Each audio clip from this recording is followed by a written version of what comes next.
Ojo sore ati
puji dikir kidung suci yang mantra rahayu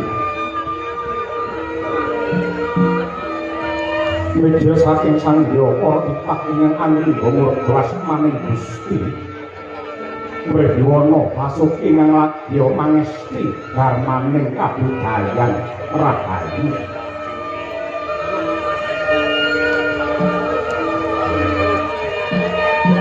minangka bebukaning kandha kawis tinggal ana desa Banjardawa papane Jembar Sarwa Bawira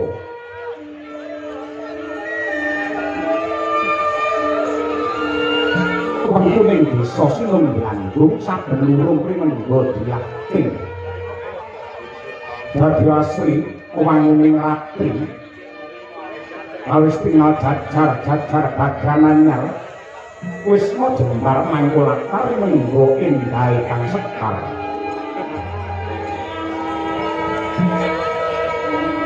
Pekarangan kebon kinagredanon maratas binelah wenganing gapura simerat piwulan mulat sarira hangrasawani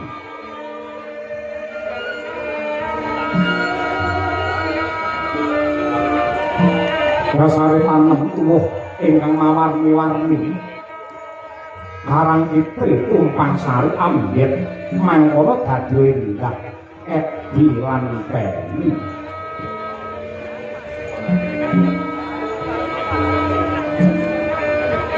sumbering toya bening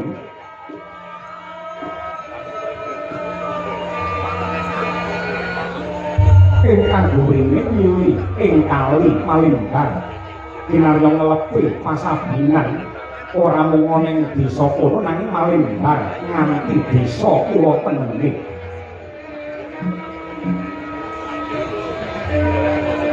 Raja kang pancur ingkang tinawan pring kinarya sesuci diri tumraping para kawula ingkang manembah marang Gusti kang Maha Suci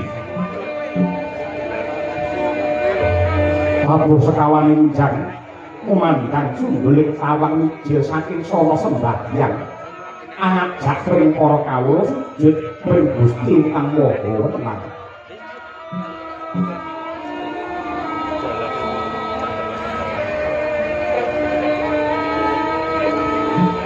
Duwe srengenge wis medhul ing jagat witman para among tani samya tumuju pring pasabinan lan pategalan hangulah bumi ngarap suci pari jagungan yen ijo royo-royo wancine panen para kawula kawis tinggal badya mulya jigra ngunjukaken rasa syukur marang pangeran kanthi nindakake adat lan budaya sedekah bumi bersih desa saya ngrembaka pratandhane lamun koyo kawula kono guyub rukun urip makmur karta lan raharja Nabyanta namung dumados saking rong dukuh parandene sembada ngawontenaken tasakuran ing papan kang gawira labet musayuk sayek saeka kapri manunggal tetunggalan kabeh rumangsa handhargeni satemah saben umum gelem urunan 100.000.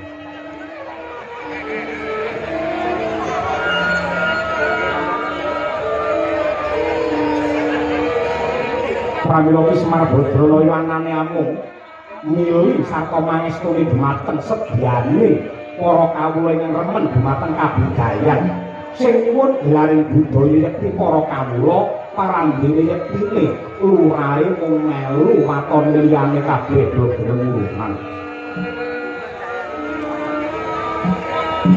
ayo mayang tentrem jenjang permanem awet Peter iki lurah Badralaya kang wis rambah kaping 7 den pilih dening para kawula. Dengan putra Pitgon nggih lurah Garing Petruk Iwah Ki Bagong rinten dalu tansah manding kedadak matur prapane satriya para putra-putra Pandhawa mijil saking kahyangan Arga Dawa inggih Bambang Sanghyat majane Raden Arjuna.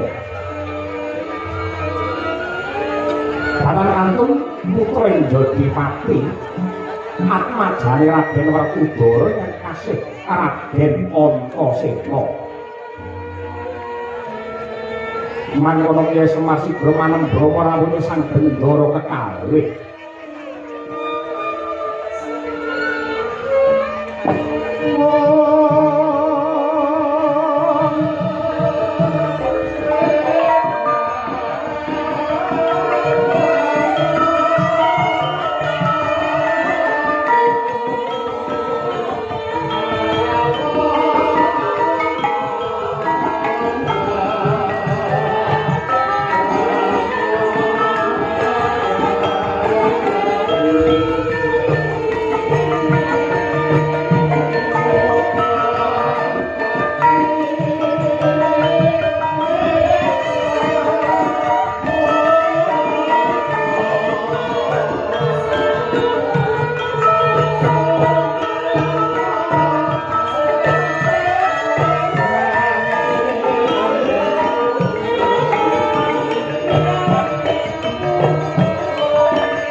Karang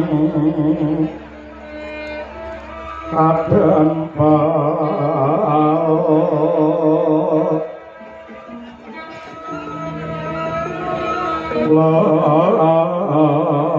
lawetang Lurah Semar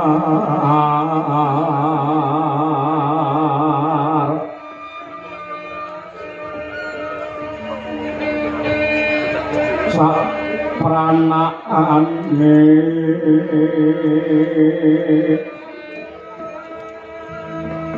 mulak kebon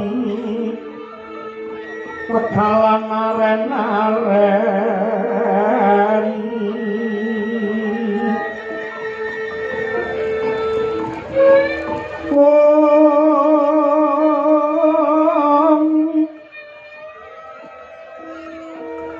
sami mundhuh karo pala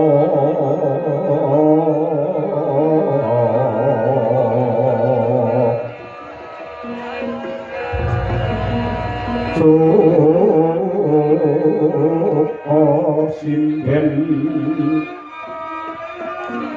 sasendonan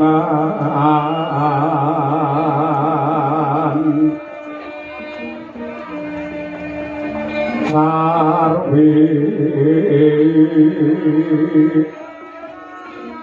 joget genti genti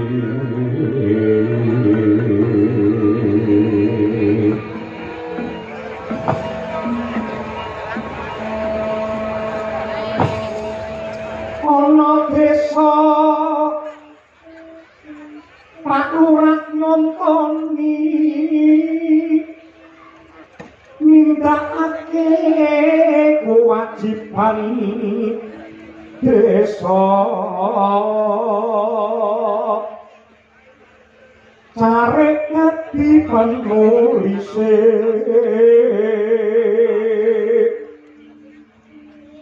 Mbah Bayan perintah gawuh njur Mbah Mudin munta wong mati Joko boyo mrekaman Joko tirtoi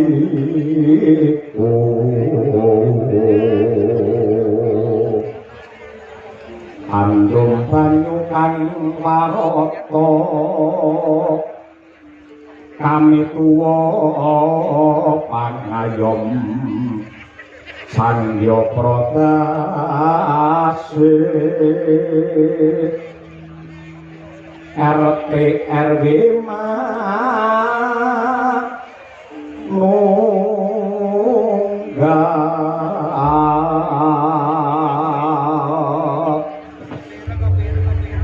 Gandang gula napa niki wau Pak Gandang gula desa berkah tanpa beda kaya desaku kene iki Gandang iku dangan gula ki legi tegese anggonku mudhang lan nyuwun marang kurbane Hyang Agung muga-muga ing desa kene wiwit saka perangkat nganti masyarakat kabeh antuka berkah saka Gusti Allah aja nganti dadi desa sing bubrah wonten Gandang gulane kene desa bubrah bayan nyambi langke Jogabaya ndekemimbo rondo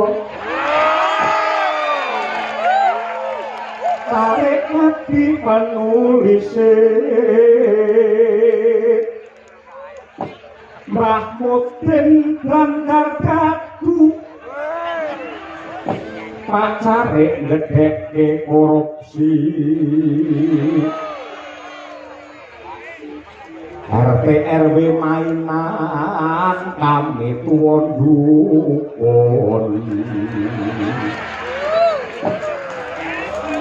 yaine sapa pelacuran mbok nyaine kok malah nganake dhuwit Gusti nyuwun ngapura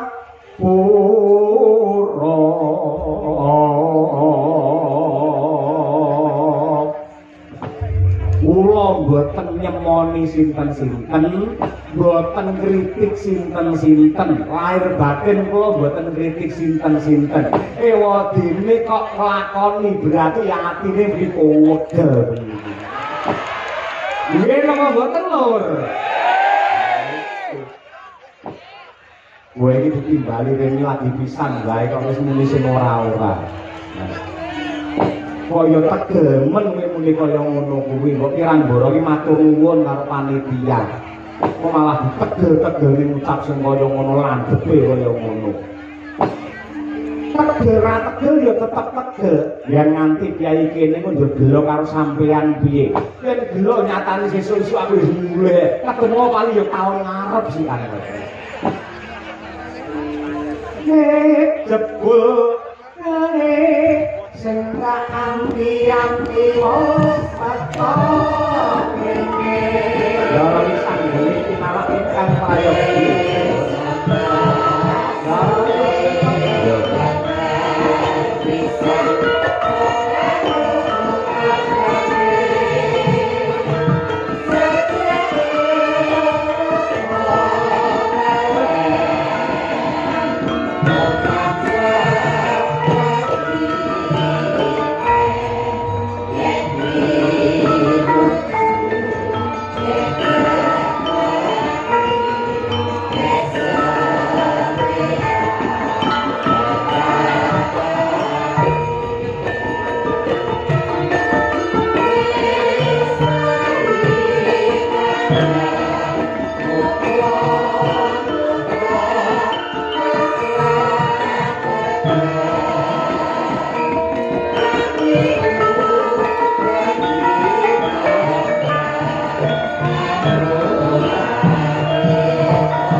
wangunku prapta Kyai Semar. Ora liwat salam taklimku katur Ki Demang Badranaya. Inggih. Sampun kula tampi anggadosaken santosaning lair batos. Tanpa beda kelawan Antasena Semar. Kuwi jenis polone ring sambika langgonku prapta tansah sinampuraning kamulyan dipayungi kelawan kabagyan. Ora liwat salamku katur marang Kyai Semar Badranaya. Inggih Ndara Antasena sampun kula tampi mugi anggadosaken tentreming desa kula mriki. Janur gunung kadengaren. Ing atasipun paduka kekalih menika satriyane bangsa pitatane para umat mustikaning para satriya parandene kok kersa kraya-raya rawuh wonten ing rompok kula mriki. Syukur bagi menawi anggenipun rawuh wonten ing Karangkadempel mriki namung mertinju sarta piluwik dumateng kawontenanipun kula Semar lan anak kula tiga Gareng Petruk Bagong. Dewa semanten menawi wonten bab wigati ing badhe kababar bebasan idam rujak ing Cempaluk cumengken kula daya-daya kepengin urip jatining ati. Kyai Semar. Bener kang dadi pangandikamu pancen sepisan. Anggonku suwarna nek Karangkadempel mung ngendhake dawuh utusane Gusti ingkang pungkasan ingkang surasane. Sapa menungsa sing gelem nyambung paseduluran, nyambung kekadangan, ing kono bakal dijembarke rezekine lan uga diparingi panjang yuswane, dawane umur kebaka ing reh barokah. Dene kang angka 2 Kyai Semar. Gandengake kelawan pisanggeng niki ngrumangsane lamun to dadi putra Pandhawa. Dadi satriyane bangsa ing negara Ngamarta kene sing tegese rakyatan sapropirane duwe tanggung jawab abot tumrap baner bajen butek bening mulya rekasane para kawula sak negara Indraprastha. Monggo wis cetha pratira lamun Ripalungguhan iki semune negara Ngamarta nembe ketaman pagebluk. Larang sandang kelawan pangan. Para kawula pating jerit rereyongan. Malah kepara gandeng panguripane wong Ngamarta ki saperangan saka anggene padha tetanen. Anggene nggarung luku nggarap sawah lan uga nandur ning pategalan. Ripalungguhan iki kahanane para among tani iki banget lenyuake, banget lemesakake. Banyune kuwi angel. Engko yen wis takon dadi tanduran tenan, tandurane mesti dipangan karo ama. Satemah para kawula gagal anggene panen. Niku teng pundi? Saperangan gedhe negara Ngamarta desa ngadesa kaya ngono kuwi. Larang sandang kelawan pangan, larang banyu tur akeh ama. Ning benten kaliyan Karangkadempel nggen kula mriki lho, Gus. Ampun dikebyayah. Yen liyane desa kula mriki do larang sandang pangan, larang banyu. Yen mriki menika banyune malah turah-turah, malah saged ugi malih bar nganti desa kiwa tengen mriki kabeh entuk banyu ing mriki. Meh sak kecamatan jagake banyu ing Karangkadempel. Uripe para kawula racake mulya, nadyan teng mriki menika hawane adem, hawa sing adem kala wau, mahanane tentreme ati, ademe pikir, mula le mikir tiyang mriki niku semeleh, tur ora kami bandanen. Ora kami bandanen. Rumangsa urip ana ngalam donya, urip ana desa, gandeng desa iki duwe adat, duwe tradisi.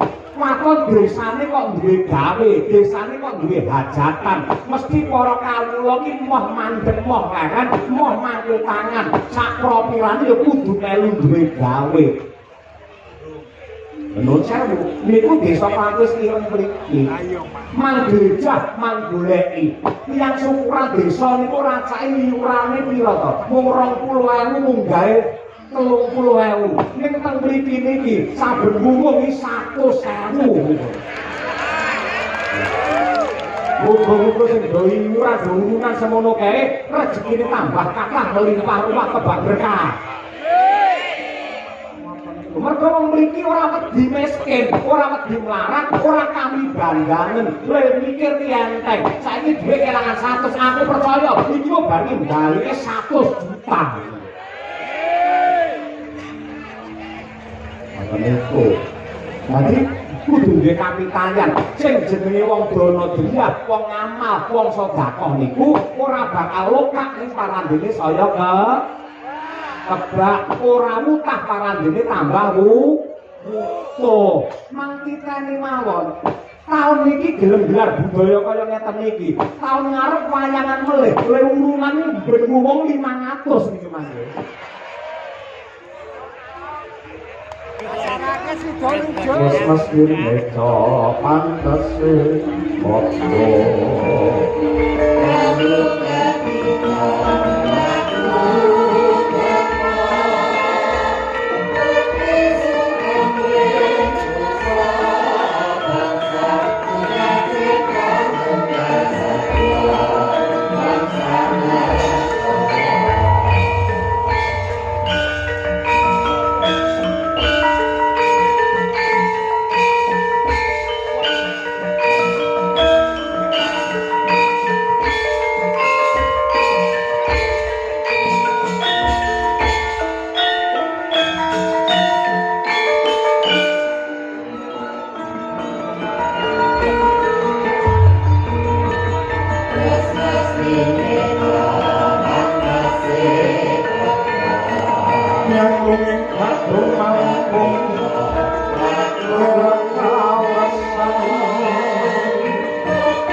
ireng beda karo desa liyane kuwi aku ora maido mergo pancen pinter lan wasise Kyai Semarang yen munata desa.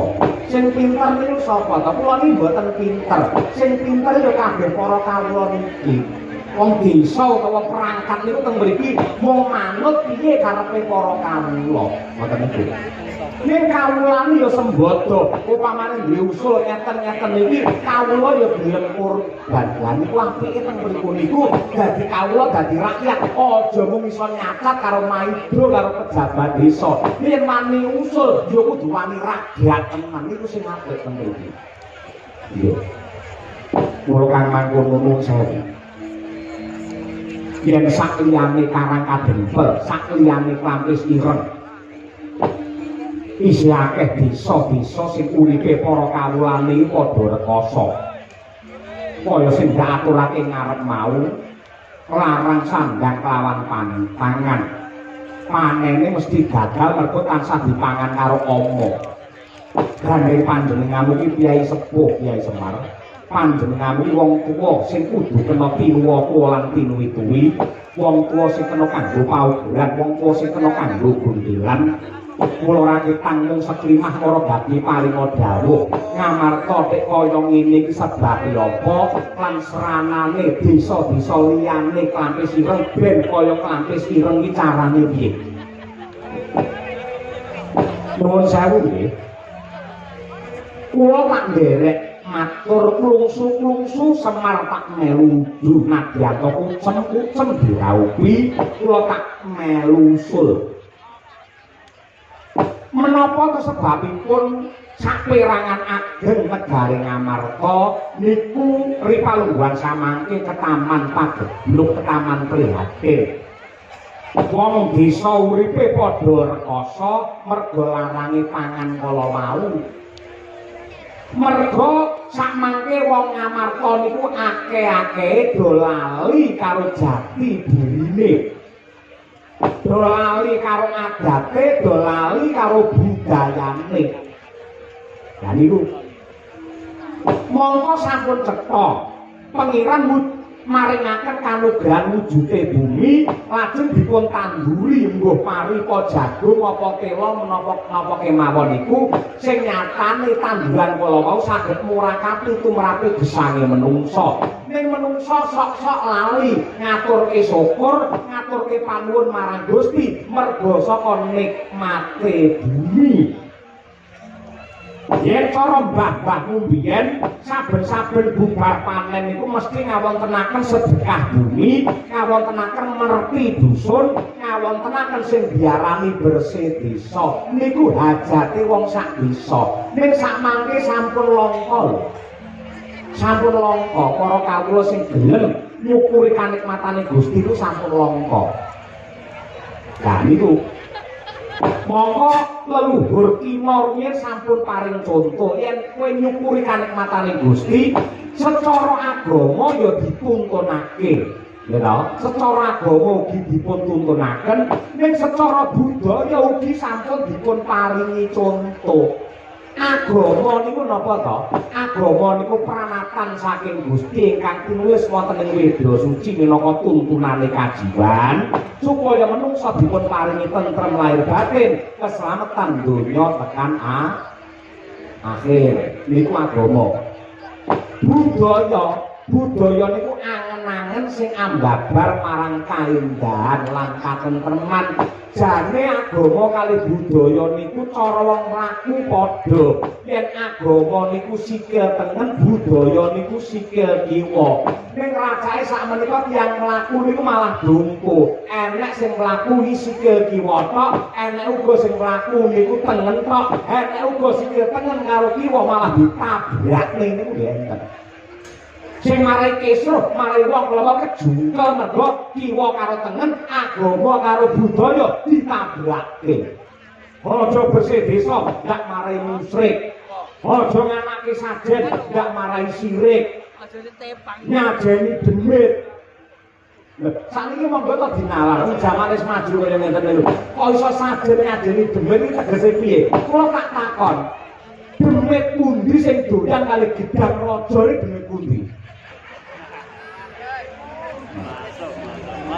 Niku sing doyan iki bangsane danyang. Danyang niku enten danyang katon kali mboten katon. Lah sing doyan gedang niku danyang katon. Danyang iki sapa to? Sing donyang. Ya wong sing lenggah sak lapangan iki danyange wates mriki ngoten niku. Ora ya iki dalam pasir makaten. Nah, nuwun sewu. Sajen. Sasa lak wonten dipun tayangaken wonten ing layar kaca. Ana wong sing ngelek-ngelek sajen, ana wong sing wani mbuang sajen, ana wong sing wani nembuang sajen. Mergo niku mboten ngerti maknane sajen niku napa. Sajen niku penyajian, penyajian niku unjuk rasa, unjuk rasane sapa, unjuk rasane manungsa kaliyan Gusti ingkang nyipta jagat, ingkang peparing wujudipun kanugrahan kala gumandul, kala kasimpar, kala wijo, kala kapendhem lan liya-liyane niku dilumpukke dadi siji lajeng ngaturke panuwun kaliyan Gusti kanthi ucapan Duh Gusti kula ngaturaken panuwun menika sedaya peparing paduka ing nyatanipun murakapi tumrape gesang kawula. Ngono iki wong syukuran kaya ngono wong matur nuwun karo Gusti sediarane elek iki tegese piye?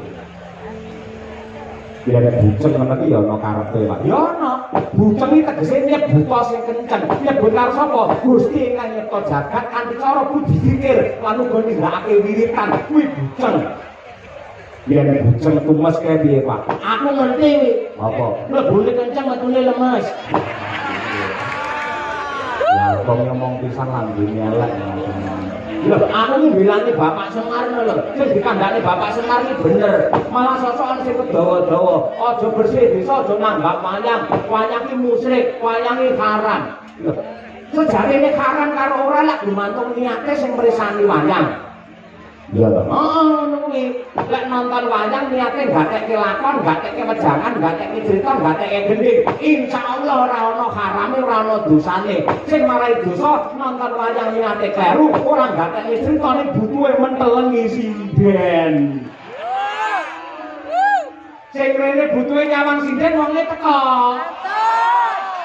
Yan sak lapangan. Ngono kuwi. Yen nyawang sinden apa ya dosa? Urung karuan dosa lho, Tru. Yen nyawang sinden dibarengi karo rasa syukur. Ya Allah, menika paduka nyetakaken wujudipun waranggane kesulistu ing warni, ing semantenipun sae-sae. Ya Allah, renggo ingkang bersih sedalu menika. Lek dibarengi rasa syukur, ora ana harame. Tur nyawang sinden, nuwun sewu ya. Survei membuktikan awake dhewe rasa munafik, awake dhewe rasa suci. Mbuh salah, mbuh ponorogo, mbuh jaken, mbuh wates kene pisan.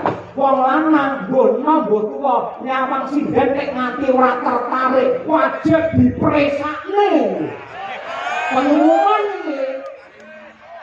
Wong lanang ora tuwa, ora enom, nyawang sinden ayu nek ora tertarik, wajib dipresakne. Ning ya kuwi dibarengi karo gedene rasa syukur ngono kuwi. Nah, kula lajengaken anggen kula matur. Jenengan prisa napa mboten bilih simbole kesuburan Dewi Sri sampun oncak saking negari Ngamarta pun prisa derek. Ngomongake padha dipun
layak para among tani padha nangis.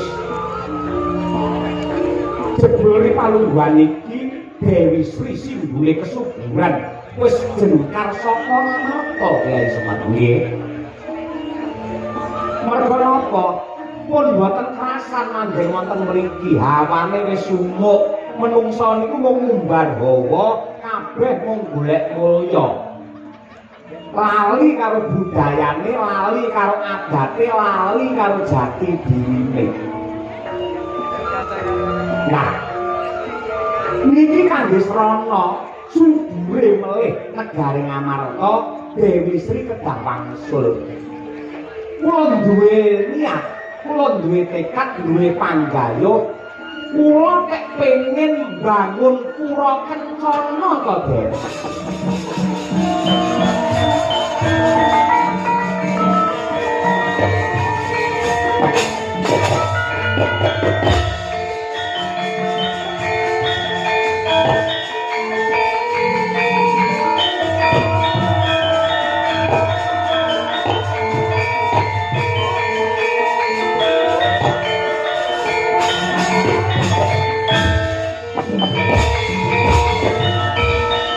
Nopangkok madyune ngalah ya dumilah mangulah ngelmu bangkit mangkit mikat rek mangukut wong ngukut maning jiwangko kang mangkono patut sinabut wong sepuh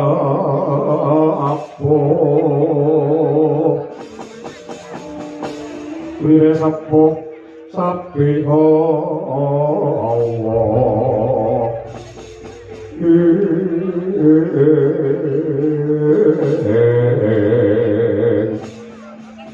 bangun pura kencana nggih kira-kira yen Lurah Semar pengin bangun pura kencana para nom-noman ngamarta kados jenengan kersa nyengkuyung napa mboten waton gedayuane Wabadranaya kuwi suci luhur lan becik mesti wae Antasena sakadang nyengkuyung lekase Kyai Semar wong apa nyuwun prisa maknane tegese bangun pura kencana ki piye ya ha bangun pura kencana bangun sampun ngarani pura niku lawang gedhe kencana niku emas kula badhe ndadosaken karang kadempel mriki papan kangge srana kumpule para nom-noman nggih kumpule para nom-noman kumpule para kawula sing duwe panggayuh padha nenggih pura kencana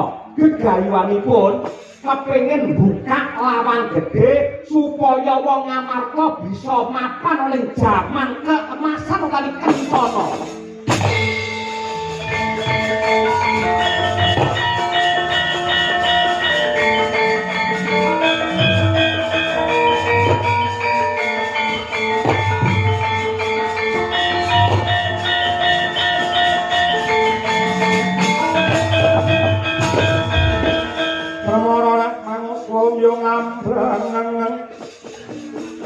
Ati karunaning kaswase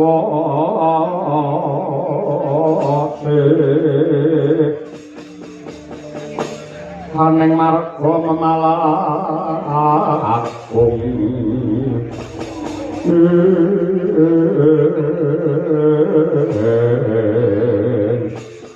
mesti wae aku nyengkuyung mesti wae aku bakal mbantu niat tulus lan suci sing bakal dipindhake karo Kyai Semar Badranaya anggene bakal bangun pura kencana yen pancen sampeyan nyengkuyung pimpinane le bangun pura kencana mangke apike malah ndika Raden Wisanggeni mawon aku mung manut patut disengkuyung karo wong akeh nah syukur bagi sewu mila sakmangke wiwit dandan-dandan wiwit makarti wiwit tumandan sampeyan aja kesusu mulih teng Kutagara aja kesusu mulih teng Kahyangan Argadahana ning sampeyan kudu ngrangkul karo wong cilik cedhak karo para kawula yen pancen sampeyan ngaku dadi satriya utawa sentana sing apik upamane kawulamu lagi peteng sampeyan kudu sing madani kawulamu lagi ruwet sampeyan kudu sing ngudari yen kawulamu lagi susah kowe sing kudu nyenengke atine wong cilik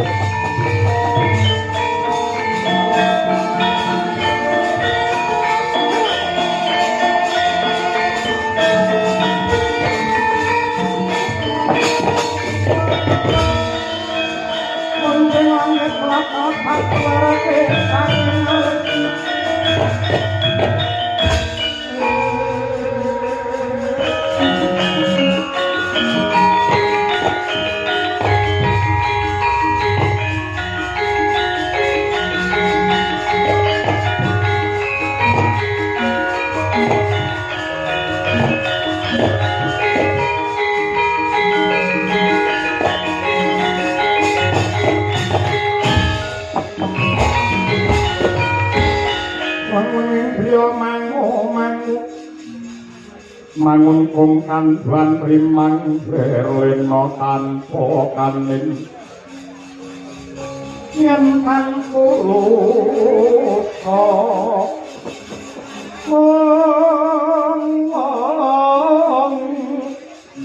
mengku sang Hyakutama mangkono Sri Narendra uwus nyolon apa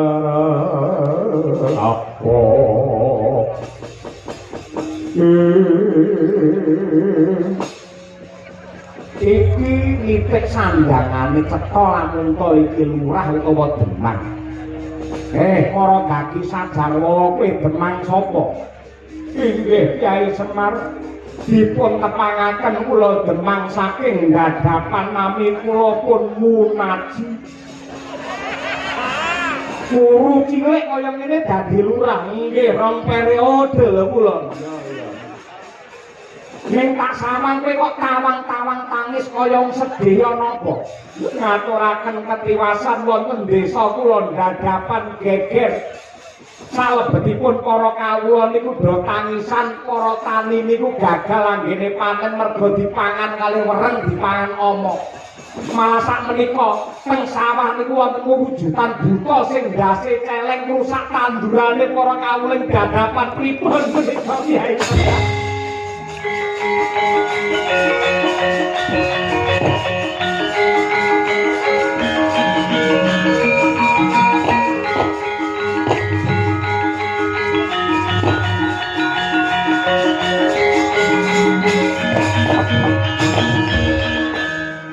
Ndara Wisanggeni menapa dene Ndara Antasena tanpa ligasi nambung banyu tinalang mestinipun sampun cetha pratela aturipun Demang dadapan menika wae sawahe diorak-arik karo buta celeng yen pancen sampeyan ngaku dadi sentana sing wajibane ngayomi karo wong cilik yen ngerti wong cilik do nangis sampeyan apa meneng wae kaya ngoten niku. Sindro bolo kang dunia hasampo Mayon balik serta tekilateng soto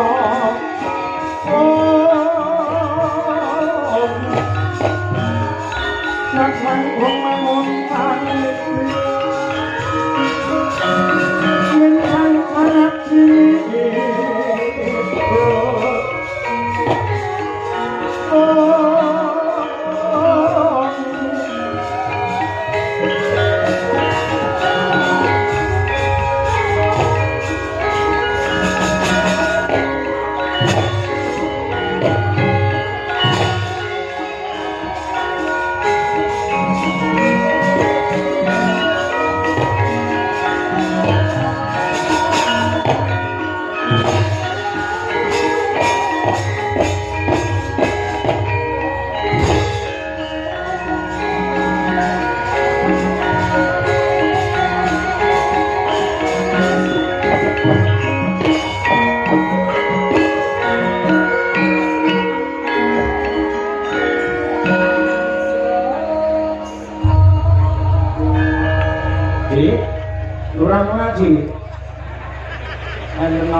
Batrong rene yang mburi dilu petong karo aku. Nuwun sewu Ki Semar gawe kono bukan sing apik kono. Kowe kenal karo aku. Inggih ngertos Ki Batrong. Ah, syukur. Ngerti ora pampe sirngi bendaharane sapa? Ngertos jenengan lah syukur. Sing mangkat jangkah Kyai loro sapa ora ngerti. Mboten ngertos. Yang jenenge Wisanggeni karo Antasena, anake Janaka karo anake Werkudara. Kuwi ora diperintah karo Semar mokal gelem jangkah ning desamu. Nulungi kowe karo kawulamu kabeh. Nggih. Lah mosok kowe yo merem dipet. Lah Bapak Semar sing ngewangi kowe bantu kowe, mosok ora ketang pira ya. Nggih tandha matur nuwun lho. Nggih, kula teng pundi-pundi niku langka mbetok arta kathah. Wis kok pira yang penting ikhlas lahir batin. Men iso barokah desamu ngono lho. niki namung kula beto arta gangsal yuta ning menawi badhe dipun caosaken Kyai Semar kula pekewuh upami kula titipaken Ki Bagong kinten-kinten Ki Bagong kersa napa mboten iya to ning kula mboten nggawa amplop aku yen ndi nggawa amplop astana madang arah Pak ngalor ngidul jadi kalau streaming telu nanti tak buka kabeh nang kamar mandi tak sudo 50-50 ora bion nang kita ya nggih ngapunten gadahi namung niki ora masalah ora kudu akeh sing penting ikhlas ngono lho kowe kenal lho nek bisa mendadakan biasane wong bersih desa di apa wis sing ragate lurahe karo duwe ADD wong kene doyuran 100 meneh elok lho kowe kudu matur ngono kelangan duwe 5 juta udah susah boten ikhlas kali batas ngono wis ngono akan tahu mana semir ini rasa omongan munaji jane mau tak pengen ngangkel nek duit nggih kowe aku ki ketulung ikhlas lahir batin sepi pamrih ra main gawe aku iso ngomong ngono kuwi dek ngangkel dititipne aku sok dek titip duit nang aku duit 1 juta lho iki lak 1 juta panjang dhewe ikhlas wis apa-apa matur nuwun nah iki mau kok sing lantarne lek liwati aku mosok ora ketang 500 aku ora kok keki iya 500 iki ngono jenenge aku salahnya iya kok tak golekne tanggapan neh ning grup Purwodadi ngono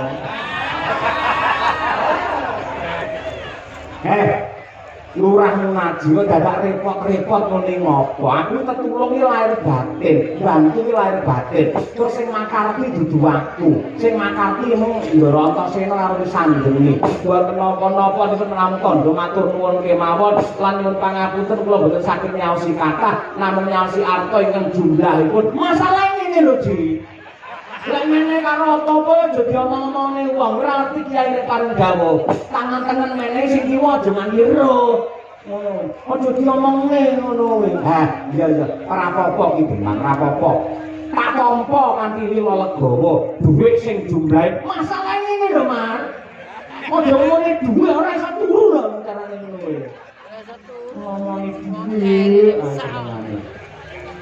aku melu ndonga kanthi cara magita-gita muga-muga dadapan ndang tulus raharja